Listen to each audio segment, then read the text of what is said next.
കർത്താവ് എത്ര പ്രാർത്ഥന കേട്ടാലും എത്ര പ്രസംഗം കേട്ടാലും ഒരു അനക്കവും കുലുക്കവും ഇല്ലാതെ ഒന്നും സംഭവിച്ചിട്ട് തോന്നാത്ത രീതിയിൽ വളരെ സുവിശേഷപരമായ കാര്യങ്ങളോട് തുറവിയില്ലാത്തവരുടെ മനസ്സ് മരച്ചിരിക്കുന്ന ആൾക്കാരെ ആശീർവദിച്ച് പ്രാർത്ഥിക്കുന്നു.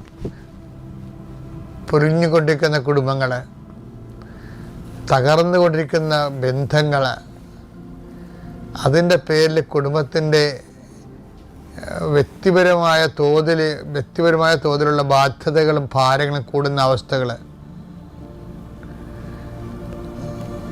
ഒത്തിരി പേര് ഒരുമിച്ച് ചെയ്യേണ്ട കാര്യങ്ങൾ ലഘുവായി ചെയ്യേണ്ട കാര്യങ്ങളെല്ലാം ഒറ്റയ്ക്ക് ചെയ്യേണ്ട അവസ്ഥകൾ, അങ്ങനെ ഓരോ കുടുംബങ്ങളും ബന്ധപ്പെട്ടിട്ടുള്ള ദുർഘടാവസ്ഥകളെ പരിശുദ്ധയുടെ മാധ്യസ്ഥത്തിൽ ഏറ്റെടുക്കണമെന്ന് പ്രാർത്ഥിക്കുന്നു.